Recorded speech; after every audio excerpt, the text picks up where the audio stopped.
Most wanted ಆಗಿದ್ದ terrorist Yasin Bhatkal arrest ಕುರಿತಾದ ವಿಶೇಷ ಎಫ್ಐಆರ್ ಸರಣಿ ಅಪನಂಬಿಕೆಯ ಊರಿನಲ್ಲಿನ 4ನೆಯ ಮತ್ತು ಕೊನೆಯ ಎಪಿಸೋಡ್ ಇವತ್ತಿನ ಎಪಿಸೋಡ್ನಲ್ಲಿ ನಾವು ಕೆಲವೊಂದಷ್ಟು ಇಂಟ್ರೆಸ್ಟಿಂಗ್ ಜಾಗಗಳಿಗೆ ಹೋದದ್ದರ ಬಗ್ಗೆ ಹೇಳ್ತೀವಿ. ಅವುಗಳ ಪೈಕಿ ಒಂದು ಭಟ್ಕಳದ ಜಾಮಿಯಾ ಮಸೀದಿ. ಜಾಮಿಯಾ ಮಸೀದಿ ಅದು ಭಟ್ಕಳದ 2ನೇ ದೊಡ್ಡ ಮಸೀದಿ. ಅಲ್ಲಿ ಇನ್ನೂ ತನಕ ಯಾವ ಪತ್ರಕರ್ತನೂ ಹೋಗಿರಲಿಲ್ಲ. ಅದರಲ್ಲೂ ಒಬ್ಬ ನ್ಯೂಸ್ ಚಾನೆಲ್ ರಿಪೋರ್ಟರ್ ತನ್ನ ಕ್ಯಾಮೆರಾ ಸಮೇತ ಹೋಗಿರಲೇ ಇಲ್ಲ. ಪತ್ರಕರ್ತರನ್ನ ಒಳಗೆ ಬಿಟ್ಕೋಬಾರ್ದು ಅಂತ ಅವ್ರಿಗೂ ಇರಲಿಲ್ಲ, ಒಳಗೆ ಹೋಗಬಾರ್ದು ಅಂತ ಪತ್ರಕರ್ತರಿಗೂ ಇರಲಿಲ್ಲ. ಆದರೆ ಒಂದು ಅಪನಂಬಿಕೆಯ ಗೋಡೆ ಇಬ್ಬರನ್ನೂ ತಡೆದು ನಿಲ್ಲಿಸಿತ್ತು.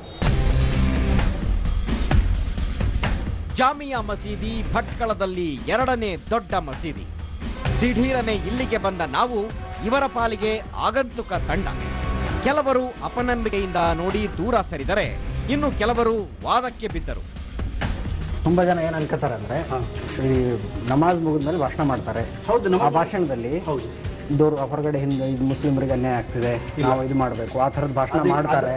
ಆ ಭಾಷಣ ಆಗೋದಿಲ್ಲ. ನಮ್ಮಲ್ಲಿ ಇಲ್ಲಿ ಭಾಷಣ ಆಗೋದಂದ್ರೆ ನಮ್ಮ ಕುರಾನಲ್ಲಿ ನಮಾಜ್ ಮಾಡಿಲ್ಲ ಅಂದ್ರೆ ಏನಾಗ್ತದೆ, ಸ್ವರ್ಗ ನರಕ, ಅದರ ವಿಷಯದಲ್ಲಿ ಮಾತಾಡ್ತಾರೆ. ಅದನ್ನ ಬಿಟ್ಬಿಟ್ಟು ಅಲ್ಲಿ ಹೊರಗಿನ ದೇಶದಲ್ಲಿ ನಮ್ಮ ಮೇಲೆ ಅತ್ಯಾಚಾರ ಆಗ್ತಾ ಉಂಟು, ನಮ್ಮ ಮುಸ್ಲಿಮ್ಸ್ ಅದೆಲ್ಲ ನಮಗೆ ಕನ್ಸಲ್ಟ್ ಇಲ್ಲ. ಕುರಾನಲ್ಲಿ ಅದು ಬರ್ದೂ ಇಲ್ಲ. ಕುರಾನಲ್ಲಿ ಬರ್ದಿದೆ ಅಂದ್ರೆ ನಾವು ನಮಾಜ್ ಮಾಡಿಲ್ಲ ಅಂದ್ರೆ ನಮ್ಗೆ ಏನು, ಅಲ್ಲಿ ಹೋದ್ಮೇಲೆ ಸತ್ತೋದ ಮೇಲೆ ನಮ್ಮ ಮೇಲೆ ಎಷ್ಟು ಇದಾಗ್ತದೆ, ಸ್ವರ್ಗಕ್ಕೆ ಹೋಗ್ತಾರ ಇಲ್ಲ ನರಕಕ್ಕೆ ಹೋಗ್ತಾರ, ಅದನ್ನ ನಮ್ಗೆ ಇದರಲ್ಲಿ ವಿಷಯ ತಿಳಿಸ್ತಾರೆ ಅಷ್ಟೇ.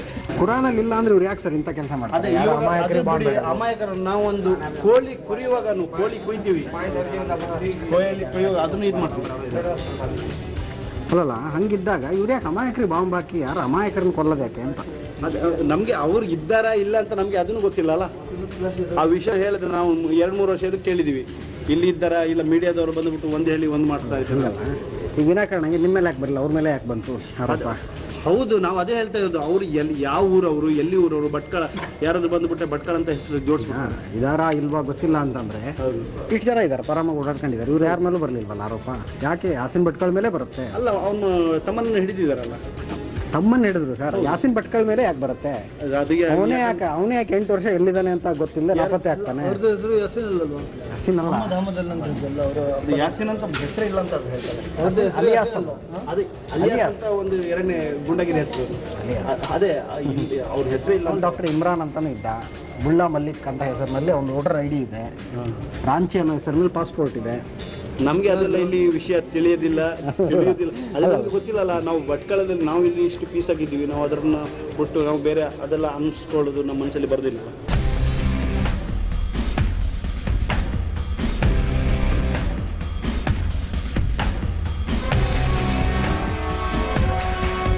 ನೀವು ಇದು ಇಂಟರ್ವ್ಯೂ ಎಲ್ಲ ತಗೊಂಡು ಹೋಗಿ ಎಲ್ಲರಿಗೆ ಸಪ್ಲೈ ಮಾಡಿದ್ರೆ ಒಳ್ಳೇದು.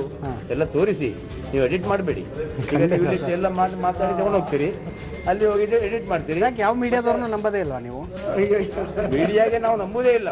ಎಲ್ಲ ಹೆಸರು ಹಾಳು ಮಾಡಿದ್ರೆ ನಾವು ಮೀಡಿಯಾ, ಮತ್ತೆ ಯಾರ ಹೆಸರು ಹಾಳು ಮಾಡಲಿಲ್ಲ. ಯಾರು ಎಲ್ಲಿ ಹೋಗಿದ್ರೆ ನೀವು ಕೇಳೋದಕ್ಕೆ ಅದೇ ಮಾತ್ರ. ಯಾಕಂದ್ರೆ ನಾವು ಎಂಟ್ರಿ ಅದೇ ಬರ್ಬೇಕು, ಬೇರೆ ಬರಬಲ್ಲ. ಸರಿ, ಅದು ಸರ್ಕಾರಕ್ಕೆ ಉಲ್ಟಾ ಮಾಡೋದು ಅವರೇ, ಅದೇ ಮೀಡಿಯಾ. ಸರ್ಕಾರ ತರುವುದೇ ಅದೇ ಮೀಡಿಯಾ. ನಾಳೆ ಕಾಂಗ್ರೆಸ್ ಬೇಕಾದ್ರೆ ಕಾಂಗ್ರೆಸ್ ತರುವುದೇ ಮೀಡಿಯಾ, ನಾಳೆ ನರೇಂದ್ರ ಮೋದಿಗೆ ತರುವುದೇ ಮೀಡಿಯಾ. ಹೀಗೆ ಹಸಿ ಗೋಡೆಗೆ ಹರಳು ಹೊಡೆದಂತೆ ಮಾತನಾಡಿದ ಇವರು ಸನಾವುಲ್ಲಾ ಅಹ್ಮದ್ ಗವಾಯಿ. ಇದರ ನಂತರ ನಮ್ಮ ಜೊತೆ ನೆಮ್ಮದಿಯಾಗಿ ಕುಳಿತು ಮಾತನಾಡಿದರು. ಕುರಾನ್, ಇಸ್ಲಾಂ, ಅಲ್ಲಾ, ಮಹಮ್ಮದ್ ಪೈಗಂಬರ್ ಮತ್ತು ಜಾತಿ ಬಾಂಧವರನ್ನ ಹೊರತುಪಡಿಸಿದರೆ ಉಳಿದವರೆಲ್ಲರ ಬಗ್ಗೆ ಅಸಮಾಧಾನ ಇವರಿಗೆ. ಯಾಸಿನ್ ಅಂತ ಹುಡುಗರು ಯಾಕೆ ಸರ್ ಟೆರರಿಸಂ ಕಡೆ ಅಟ್ರಾಕ್ಟ್ ಆಗ್ತಾರೆ ಅಂತ ಅನ್ಸುತ್ತೆ? ಯಾರು? ಯಾಸಿನ್ ಭಟ್ಕಳ್ ಅಂತ. ಅವನ ಬಗ್ಗೆ ನನ್ಗೇನು ಗೊತ್ತಿಲ್ಲ. ಅಲ್ಲ, ಯಾಕೆ ಆ ಥರದ ಹುಡುಗ? ನನಗೆ ಗೊತ್ತಿಲ್ಲ. ಯಾಕೆಂದ್ರೆ ನಾನು ಜನರಲಿ ಹೇಳ್ತೇನೆ, ಅವನ ಬಗ್ಗೆಯಲ್ಲಿ ಅಲ್ಲ, ಜನರಲಿ ಹೇಳ್ತೇನೆ. ಯಾರ ಮೇಲೆ ತಮ್ಮ ತಂದೆ ತಾಯಿಯವರ ಆಶೀರ್ವಾದ ಇಲ್ವೋ ಅವರು ಹಾಗೆ ಆಗ್ತಾರೆ. ಯಾರು ತನ್ನ ಸಣ್ಣ ಮಕ್ಕಳ ಮೇಲೆ ಕಂಡು ಹಿಡುವುದಿಲ್ಲ, ಎಲ್ಲಿ ಹೋಗ್ತಾರೆ, ಎಲ್ಲಿ ಇರ್ತಾರೆ. ನಮ್ಮ ಇಸ್ಲಾಂನಲ್ಲಿ ಇದೆ, ಪದೇ ಪದೇ ಇಲ್ಲಿ ಪಳ್ಳಿಯಲ್ಲಿ ಹೇಳ್ತಾರೆ, ನಿಮ್ಮ ಮಗ ಯಾರ ಸಂಗಡ ತಿರುಗಾಡ್ತಾನೆ, ಯಾರ ಸಂಗಡ ಹೋಗ್ತಾನೆ, ಎಲ್ಲಿ ಹೋಗ್ತಾನೆ, ಎಲ್ಲ ಕಣ್ಣಿಡಿ ಅವರ ಮೇಲೆ ಕಣ್ಣಿಡಬೇಕು. ಪದೇ ಪದೇ ಹೇಳ್ತಾರೆ, ಎಲ್ಲರಿಗೂ ಹೇಳ್ತಾರೆ. ಅದು ಕರ್ತವ್ಯ, ಒಂದು ತಂದೆಯವರ ಕರ್ತವ್ಯ. ತನ್ನ ಮಗ ಎಲ್ಲಿ ಹೋಗ್ತಾನೆ, ಯಾರ ಸಂಗಡ ತಿರುಗಾಡ್ತಾನೆ, ಮತ್ತು ಅವನು ಎಲ್ಲಿ ಇರ್ತಾನೆ, ಅವನು ಸರಿಯಾಗಿ ಶಾಲೆಗೆ ಹೋಗ್ತಾನಾ ಇಲ್ವಾ, ಈ ತಂದೆಯವರ ಕರ್ತವ್ಯ ಅದು. ಆಕ್ಚುಲಿ ಈ ತಂದೆಯವರ ನಿರ್ಲಕ್ಷ್ಯದಿಂದ ಅವರು ಹಾಗೆ ಆಗಿರ್ಬೋದು, ಮತ್ತು ಅವರು ಅಲ್ಲ, ಜನರಲಿ ಹಾಗೆ ಆಗ್ತದೆ, ಪರ್ಟಿಕ್ಯುಲರ್ಲಿ ಇವರು. ಮಯನ್ಮಾರ್ನಲ್ಲಿ ಮುಸ್ಲಿಮರ ಮೇಲೆ ಅನ್ಯಾಯ ಆಗ್ತಿದೆ, ಹೌದು. ಅಫ್ಘಾನಿಸ್ತಾನದಲ್ಲಿ ಮುಸ್ಲಿಮರ ಮೇಲೆ ದಾಳಿ ಆಗ್ತಿದೆ, ಅದಕ್ಕೆ ನಾವಿಲ್ಲಿ ಬಾಂಬ್ ಹಾಕ್ತೀವಿ. ಸರಿ, ಈ ತರದ ಮೆಂಟಾಲಿಟಿಗೆ ಏನು ಇಲ್ಲ, ಯಾರು ಮಾಡ್ತಾರೆ? ಯಾರು ಮಾಡ್ತಾರೆ? ಎಲ್ಲರೂ ಮುಸ್ಲಿಮರ? ಹೇಗೆ ಗೊತ್ತಿದೆ ನಿಮಗೆ ಮುಸ್ಲಿಮರೆಂದು? ಹೇಗೆ ಗೊತ್ತು ಹೇಳಿ ನೋಡುವ. ಮುಸ್ಲಿಮರೇ ಹಾಕುವುದು ಹೇಗೆ ಗೊತ್ತು? ಯಾಕೆ ಟಾರ್ಗೆಟ್ ಮಾಡ್ತಾರೆ ಮುಸ್ಲಿಮರಿಗೆ? ಯಾಕೆ ಟಾರ್ಗೆಟ್ ಮಾಡ್ತಾರೆ ಹೇಳಿ? ಇಲ್ಲಿ ಮುಸ್ಲಿಂ ಹಿಂದೂ ಅಂತ ಬಂದಿಲ್ಲ ಸರ್. ಹೌದು, ಅಲ್ಲೇ ಹೇಳಿದೆ. ಯಾಕೆ? ಇಕ್ಬಾಲ್ ಭಟ್ಕರ್. ಹೌದು, ಯಾಕೆ? ಅದು ಯಾರು ಮಾಡೋದು? ಮೀಡಿಯಾ ಕ್ರಿಯೇಷನ್ ಇದು. ಮುಸ್ಲಿಮರಿಗೆ ಅಭಿನವ್ ಭಾರತ್ ಮುಸ್ಲಿಮರಿಗೆ ಗೋವಾದಲ್ಲೇ ಅಭಿನವ್ ಭಾರತ್ ಅಭಿನವ್ ಭಾರತ್ ಅಲ್ಲ, ಗೋವಾದಲ್ಲಿ ಯಾರು ಮಾಡಿದ್ದು? ಅಭಿನವ್ ಭಾರತ್ ಅಲ್ಲ ಮಾಡಿದ್ದು. ಭಟ್ಕಳದವರಿಗೆ ಇವರಿಗೆ ಸಮ್ಮತಿಗೆ ಹಿಡಿದು ತಗೊಂಡು ಹೋಗಿ ಅವರಿಗೆ ಬಿಟ್ಟರು, ನೋಡಿದ್ರೆ ಅಭಿನವ್ ಭಾರತ್ ಅಲ್ಲ. ಯಾಕೆ ನೀವು ಆ ಆಂಗಲ್ ನಲ್ಲಿ ನೋಡುದಿಲ್ಲ? ಯಾಕೆ every time you are going to look at the Muslims angle? ಯಾಕೆ ಹಿಂದೂ ಆಂಗಲ್ ನಲ್ಲಿ ನೋಡುದಿಲ್ಲ? ಯಾರು ನೋಡುದಿಲ್ಲ ಅಲ್ಲ ಹಿಂದೂ ಆಂಗಲ್? ಕರ್ಕರೆ ಅವರು ಇದ್ರು, ಇವತ್ತು ಇದ್ರು, ಎಲ್ಲ ಬಯಲಾಗ್ತಿತ್ತು. ಅವ್ರಿಗೆ ಹೊಡೆದ್ರು. ಯಾರು ಹೊಡೆದ್ರು? ಗಲಭೆಯಲ್ಲಿ ಹೊಡೆದು ಹೋದ ಬಾಂಬೆಯಲ್ಲಿ. ಯಾವ ಪೊಲೀಸರು ಯಾಸಿನ್ ಭಟ್ಕಳ್ನ ತನಿಖೆ ಮಾಡ್ತಾರೋ ಅದೇ ಪೊಲೀಸರು ಅಭಿನವ್ ಭಾರತ ತನಿಖೆನೇ ಮಾಡಿದವರು. ಯಾರು? ಪೊಲೀಸರೇ ಮಾಡಿದ್ದಾರೆ. ನಮ್ಮ ಕೋರ್ಟೇ ಅವ್ರನ್ನ ಜೈಲಿಗೆ ಹಾಕಿರೋದು. ಅದು ಮತ್ತೆ ಸರಿ, ಪೊಲೀಸರು ಮಾಡಿದ್ದಾರೆ. ಭೇದ ಭಾವ ಎಲ್ಲಿಂದ? ಸರಿ, ಪೊಲೀಸರು ಮಾಡಿದ್ದಾರೆ, ಕೋರ್ಟೇ ಜೈಲಿಗೆ ಹಾಕಿದ್ದು. ಮತ್ತೆ ಕೋರ್ಟ್ ಎಕ್ವಿಟ್ ಮಾಡಿದೆ ಯಾಕೆ? ಯಾರನ್ನ? ಎಷ್ಟು ಎಕ್ವಿಟ್ ಆಗಿದಾರಲ್ಲ, UP-ಯಲ್ಲಿ ಎಕ್ವಿಟ್ ಆಗಲಿಲ್ಲ ಜನರು. ಇಲ್ಲ, ಇದು ಇವನಲ್ಲ, ಸಾಕ್ಷ್ಯ ಇಲ್ಲ. ಹೈದರಾಬಾದ್ ನಲ್ಲಿ ಎಕ್ವಿಟ್ ಆಗಿದ್ದಾರೆ, ಸಾಕ್ಷ್ಯ ಇಲ್ಲ, ಬಿಟ್ಬಿಟ್ಟಿಲ್ವಾ? ಅವ್ರು 5 ವರ್ಷ ಕಳೆದು ಹೋಗಿದ್ದು, ಅವ್ರು ಯಾರು ಕೊಡೋದು? ಅಲ್ಲಲ್ಲ, ನಾನು ಹೇಳುವಂಥದ್ದು ನಿಜವಾಗ್ಲೂ ನಿಮ್ಗೆ ಅನ್ಸೋದು ನಮ್ಮ ಕಾನೂನು ಹಿಂದೂಗಳಿಗೂ ಮುಸ್ಲಿಮರಿಗೂ ಭೇದ ಭಾವ ಮಾಡ್ತಿದ್ಯಾ ಅಂತ? ಹೌದು, ಭೇದ ಭಾವ ಮಾಡ್ತದೆ. ಈಗ ಭೇದ ಭಾವ ಮಾಡ್ತದೆ, ಹೌದು. ಇಲ್ಲಿ ನಮ್ಗೆ ಅನಿಸ್ತದೆ, ಎಲ್ಲರಿಗೂ ಅನಿಸ್ತದೆ. ಹೈದರಾಬಾದ್ ನಲ್ಲಿ ಕೇಸಲ್ಲಿ ಅರೆಸ್ಟ್ ಮಾಡಿದ್ರು, ಸಾಕ್ಷಿಗಳಿಲ್ಲ ಅಂತ ಬಿಟ್ಟು ಕಳಿಸಿದ್ರು. ಸೇಮ್ ಆಯ್ತು. ಅಭಿನವ್ ಭಾರತದಲ್ಲಿ ಸಾಕ್ಷಿ ಸಾಧ್ವಿ ಪ್ರಜ್ಞಾ ಸಿಂಗ್ ಅರೆಸ್ಟ್ ಮಾಡಿದ್ರು, 6.5 ವರ್ಷ ಜೈಲಲ್ಲಿ ಇದ್ರು, ಸಾಕ್ಷಿ ಇಲ್ಲ ಅಂತ ಬಿಟ್ಟು ಕಳ್ಸಿದ್ರು. ಹೌದು, ಭೇದ ಭಾವ ಎಲ್ಲಿ ಅಂತ? ಎಲ್ಲ ಸಮಾನವಾಗಿ ಕಾಣ್ತಿದಾರ ಅಂತ ನಾನು ಇಲ್ಲಪ್ಪ. ಜಾಸ್ತಿ ಮುಸ್ಲಿಮರ ಆಂಗಲ್ ನಲ್ಲಿ ನೋಡ್ತಾರೆ. ಏನು ಮತ್ತೆ ನಿಮ್ಮ ಮೀಡಿಯಾ ಜಜ್ಮೆಂಟ್ ಕೊಡ್ತು ಬಿಡ್ತದೆ. ಬಾಂಬ್ ಇಲ್ಲಿ ಆಯ್ತು, 1 ಗಂಟೆಯಲ್ಲಿ ನೀವೇ ಹೇಳಿಬಿಡ್ತೀರಿ ಇಂಡಿಯನ್ ಮುಜಾಹಿದೀನ್ ಎಂದು. ನೀವ್ ಹೇಗೆ ಹೇಳ್ತೀರಾ? Let the court decide. No, who will be there, who is victim, ಯಾರು ಅದಕ್ಕೆ ರೆಸ್ಪಾನ್ಸಿಬಲ್ ಇದ್ದಾರೆ. Let the court will decide. So why media is deciding?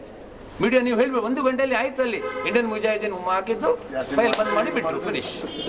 ಅದಕ್ಕೆ ಅದೇ ಹೇಳುದು, ಮೀಡಿಯಾ ಮೇಲೆ ನಾವು ಯಾಕೆ ಎಷ್ಟು ಇದಂದ್ರೆ, ಮೀಡಿಯಾ ಜಜ್ಮೆಂಟ್ ಮಾಡ್ತಾರೆ, ಮೀಡಿಯಾ ನೀವು ಕೋರ್ಟ್ ಮಾಡಬೇಡಿ. ಅಗ್ರೀಡ್ ನೀವು ಹೇಳೋದು ಕರೆಕ್ಟ್. ಬಾಂಬ್ ಬೀಳುತ್ತೆ, ಇಮಿಡಿಯೇಟ್ ಇಂಡಿಯನ್ ಮುಜಾಹಿದೀನ್ ಅಂದ್ಬಿಡ್ತಾರೆ. ಹೌದು, ನರೇಂದ್ರ ಮೋದಿ ನರಹಂತಕನು ಅಂತಾನು ಇದೇ ಮೀಡಿಯಾ ಹೇಳುತ್ತಲ್ವಾ? ಮೀಡಿಯಾನ ಅದು ಮೀಡಿಯಾ ಹೇಳೋದು. ಹೌದು, ಸರಿ, ಮೀಡಿಯಾ ಯಾಕೆ ಹೇಳೋದು? ಕಣ್ಣು ಮುಂದೆ ಆಗಿದೆ. ಅಲ್ಲಲ್ಲ, ಬಾಂಬ್ ಬ್ಲಾಸ್ಟ್ ಕಣ್ಣು ಮುಂದೆ ಆಗುದಿಲ್ಲ. ಬಾಂಬ್ ಬ್ಲಾಸ್ಟ್ ಕಣ್ಣು ಮುಂದೆ ಆಗುದಿಲ್ಲ, ನಂತರ ಹುಡುಕ್ತಾರೆ ಅವರು ಪೊಲೀಸರು. ಇದು ಹುಡುಕಿದಲ್ಲ, ಇದು ಕಣ್ಣು ಮುಂದೆ ಆಗಿದೆಲ್ಲ. ನರಹಂತ ಕಣ್ಣು ಮುಂದೆ ಅಲ್ಲ ಆಗಿದ್ದು. ಲೆಟ್ ದ ಕೋರ್ಟ್ ಡಿಸೈಡ್ ಅಂದ್ರೆ ಇಲ್ಲೂ ಹಂಗೆ ಆಗ್ಬೋದಲ್ವಾ? ಲೆಟ್ ದ ಕೋರ್ಟ್ ಇಲ್ಲ, ಕೋರ್ಟ್ ಡಿಸೈಡ್. ಯಾವುದು? ಯಾವ ವಸ್ತು ನಮ್ಮ ಕಣ್ಣಿನ ಹಿಂದೆ ಆಗಿದೆಯೋ, let the court will decide.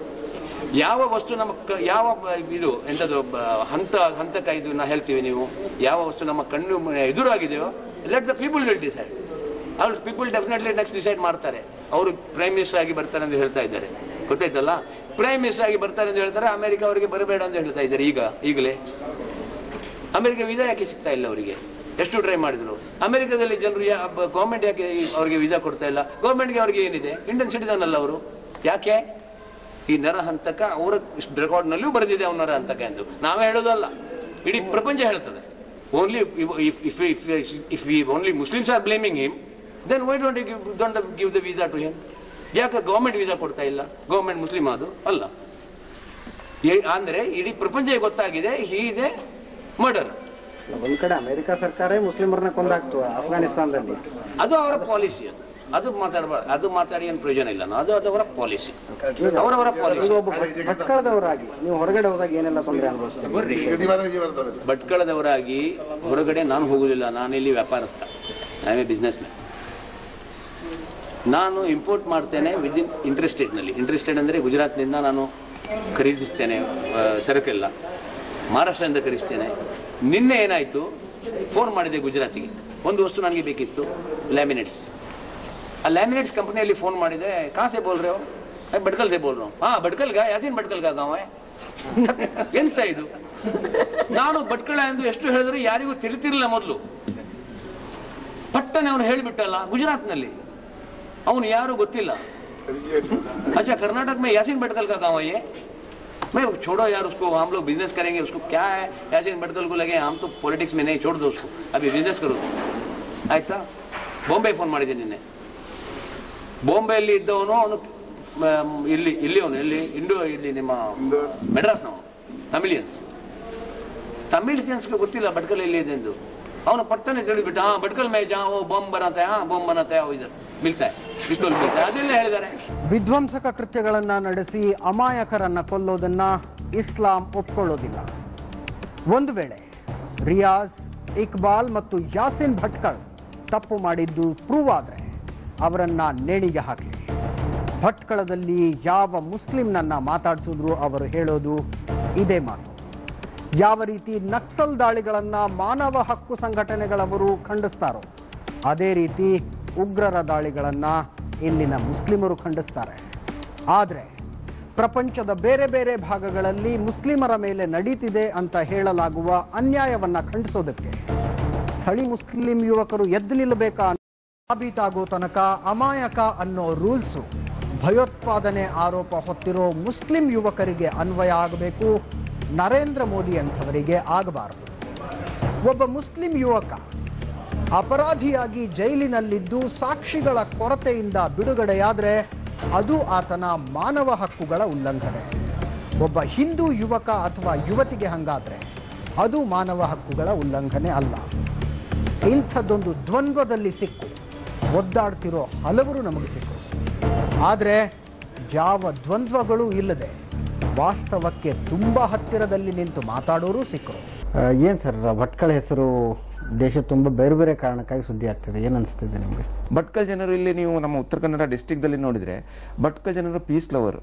ಸ್ವಲ್ಪ ಒಂದು ಮನೆಯಲ್ಲಿ ಸಹ ಸ್ವಲ್ಪ ಗಲಾಟೆ ಆಗುತ್ತೆ, ಫ್ಯಾಮಿಲಿಯಲ್ಲಿ ಆಗುತ್ತೆ, ಅದು ಬಿಟ್ರೆ ಮತ್ತೆ ಭಟ್ಕಲದಲ್ಲಿ ಲಿಟಿಗಂಟ್ ಆಗಲಿ ಬೇಗ ತೊಂದರೆ ಮಾಡೋದು ಅದು ಎಂಥದೇ ಇಲ್ಲ. ಇಲ್ಲಿ ಎಲ್ಲ ಒಂದು ಸಹೋದರದಲ್ಲಿ ಎಲ್ಲ ಒಂದು ಫ್ರೆಂಡ್ಲಿ ವಾತಾವರಣದಲ್ಲಿ ಇದ್ದೇವೆ. ಹಿಂದೂ ಆಗಲಿ ಮುಸ್ಲಿಮ್ಸ್ ಆಗಲಿ ನಾವು ಅವ್ರ ಮನೆಗೆ ಹೋಗ್ತೇವೆ, ಅವ್ರು ನಮ್ಮ ಮನೆಗೆ ಬರುತ್ತೆ, ತುಂಬ ಒಳ್ಳೆ ವಾತಾವರಣ ಇದೆ. ಆದರೆ ಇಂಥ ಒಂದು ದೇಶದ್ರೋಹಿ ಇದಂತೆ ಇಂಥ ಕೆಲಸ ಆಗೋದು ನಮಗೆ ತುಂಬ ನೋವಾಗಿದೆ.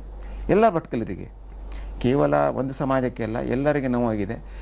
ಅದು ಇದೇ ಇಲ್ಲ ಅಂತ ಈಗ ಜುಡಿಷಿಯಲ್ ಪ್ರೋಸೆಸ್ನಲ್ಲಿ ಗೊತ್ತೇ ಆಗುತ್ತೆ. ಆದರೆ ಇಷ್ಟು ದೊಡ್ಡ ಡಿಪಾರ್ಟ್ಮೆಂಟ್ ಇಷ್ಟು ದೊಡ್ಡದು ಮಾಡೋದಂದ್ರೆ ಅದನ್ನ ಏನಾದ್ರು ಸತ್ಯ ಇರಬಹುದು. ಟೋಟಲಿ ವಿ ಕಾಂಟ್ ಡಿನೈ, ಏನಿಲ್ಲ ಅಂತ ಹೇಳಲಿಕ್ಕೆ ಸಾಧ್ಯ ಇಲ್ಲ, ಏನಾದ್ರು ಇರಬಹುದು. ವಾಟ್ ಈಸ್ ಗೋಯಿಂಗ್ ರಾಂಗ್ ಅನ್ನೋದು ಬೇಸಿಕ್ ಪ್ರಶ್ನೆ ಸರ್ ನಂಗೆ ಬರ್ತಾ ಇರೋದು. ಇಲ್ಲಿ ಭಟ್ಕಳದಂಥ ಊರಲ್ಲಿ ನೆಮ್ಮದಿಯಾಗಿ ಬಿಸ್ನೆಸ್ ಮಾಡ್ಕೊಂಡು ಭಾಳ ಆರಾಮಾಗಿರೋ ಹುಡುಗ ಏನು ಎಜುಕೇಷನಲ್ಲಿ ರಾಂಗ್ ಆಗ್ತಿದೆಯಾ ಅಥವಾ ಅವನ ಜೊತೆಗಿರೋರು ಏನೋ ದಾರಿ ತಪ್ಪಿಸ್ತಿದ್ದಾರೆ, ಏನಾಗ್ತಿದೆ ಅಂತ ಗೊತ್ತಿಲ್ಲ. ಮಯನ್ಮಾರಲ್ಲಿ ಮುಸ್ಲಿಮರ ಮೇಲೆ ಅನ್ಯಾಯ ನಡೀತಿದೆ ಅಂತಾರೆ, ಈಜಿಪ್ಟಲ್ಲಿ ಮುಸ್ಲಿಮರ ಮೇಲೆ ಅನ್ಯಾಯ ನಡೀತಿದೆ, ಅಫ್ಘಾನಿಸ್ತಾನ ಮೇಲೆ ಅಮೆರಿಕ ಬಾಂಬ್ ಆಗ್ತಿದೆ.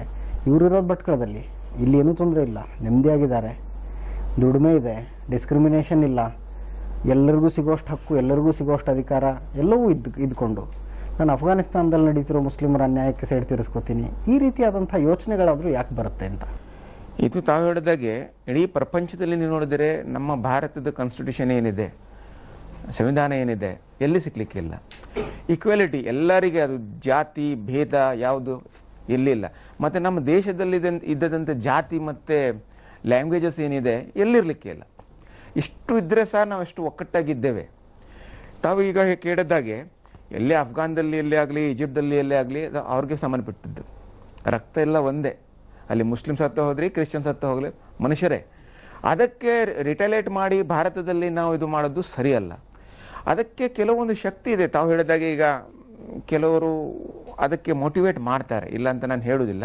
ಅದು ಬೇರೆ ದೇಶದಲ್ಲಿ ಕೂತ್ಕೊಂಡು ನಮ್ಮ ದೇಶದ್ದು ಎಕಾನಮಿ ಹಾಳು ಮಾಡಲಿಕ್ಕೆ, ನಮ್ಮ ದೇಶದ್ದು ಒಂದು ಸಹೋದರತೆ ಏನಿದೆ, ಫ್ರೆಂಡ್ ಇದು ಅಟ್ಮಾಸ್ಫಿಯರ್ ಏನಿದೆ, ಅದಕ್ಕೆ ಕೆಟ್ಟ ಕೆಲಸ ಮಾಡಲಿಕ್ಕೆ ಅದು ನಮ್ಮ ಪಕ್ಕ ದೇಶದ ಇದೆ, ಅದು ಎಲ್ಲರಿಗೂ ಗೊತ್ತಿದ್ದಾಗೆ ಅವ್ರು ಮೋಟಿವೇಟ್ ಮಾಡಿ ಇಂಥ ಕೆಲವರು ಮಕ್ಕಳಿದ್ದಾರಲ್ಲ ಅವ್ರಿಗೆ ಯೂಸ್ ಮಾಡ್ತಾ ಇದ್ದಾರೆ.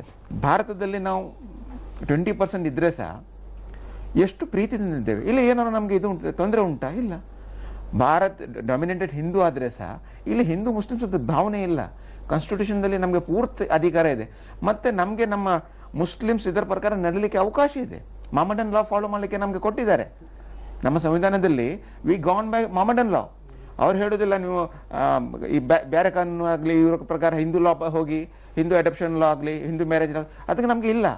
ನಮಗೆ ನಮ್ಮ ಕಾನೂನು ಮುಸ್ಲಿಮ್ಸ್ ಕಾನೂನಿನ ಅದರ ಪ್ರಕಾರ ನಡೀಲಿಕ್ಕೆ ಸಂವಿಧಾನದಲ್ಲಿ ಅಧಿಕಾರ ಇದೆ. ಮತ್ತೆ ಏನು ತೊಂದರೆ ಇದೆ ನಮಗೆ?